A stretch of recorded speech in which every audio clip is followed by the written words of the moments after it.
Hello friends, 701 days of war. War is escalating not only in Ukraine but also in Middle East. But let us see first what is happening in the southern war zone in Ukraine. On Kherson front, no changes. Krinky bridgehead holds. On Zaporizhia front, in Orikhiv sector, Ukrainians carried out counter-attack in west of Robotyno without any gains, while Russian army efforts to advance from Novoprokopivka towards Verbo also met heavy resistance from the Ukrainian side and no gains. As far as Rimivki salient is concerned, positional battle is continuing. In north towards Kupian-Swatovo direction, heavy battle is continuing towards Sinkivka. However, no changes, and similar is the situation towards Kislovka.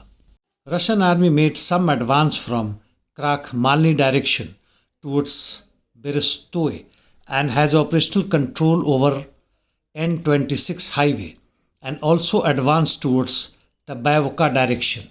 In Lyman direction, fight is continuing towards Serebryansky forestry towards south of Dibrova and near Terny and Yampolivka and even Makiivka. In Serebryansky forestry, Russian army after multiple attacks occupied several branches of Siversky Donetsk river, gaining control north of Belgorivka forestry reserves, which was static for last about 6 months or so. This has brought us to the east.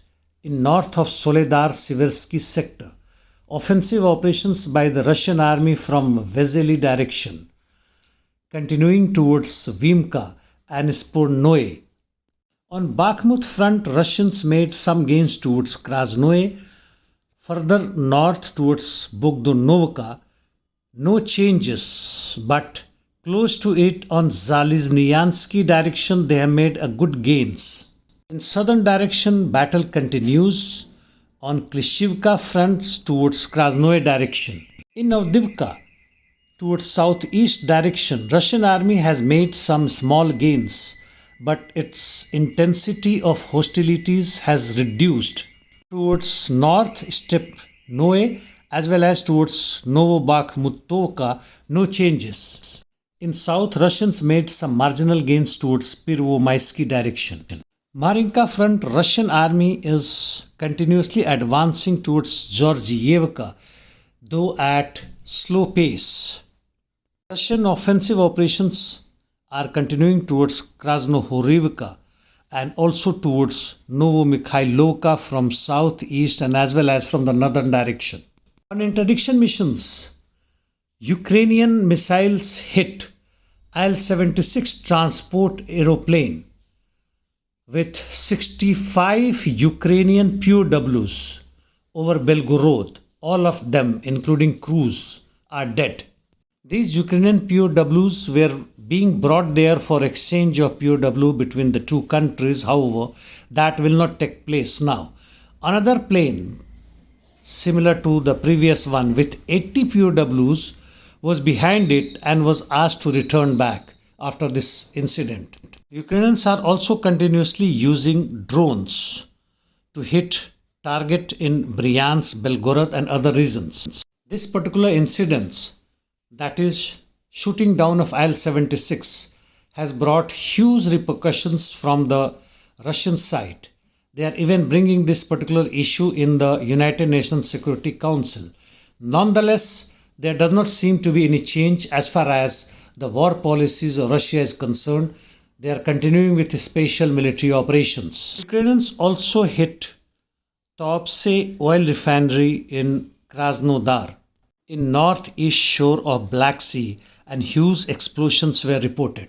Russians on their part are continuing interdiction missions and they have hit many targets in Odisha, Chugaev, Kharkov, Kiev, Khmelnytsky and other regions with missiles and drones. ISW in its report has said that Russians made confirmed advance near Kremina Avdiivka Donetsk city.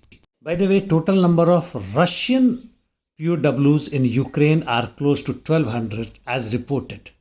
From Palestine Israel in North Gaza, IDF continues bombing residential area. In central, no changes. In south, IDF continues advancing.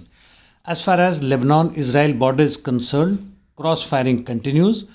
In West Bank, another series of operations and mass arrest by Israeli security forces took place. By now, more than 6,300 Palestinians are arrested by Israeli security forces. Houthis hit American destroyer in Gulf of Aden while it was moving towards Bab al-Mandeb Strait. Some other informations. Ex-Pentagon advisor Colonel Douglas has said close to 400 Americans have been killed in Ukraine so far.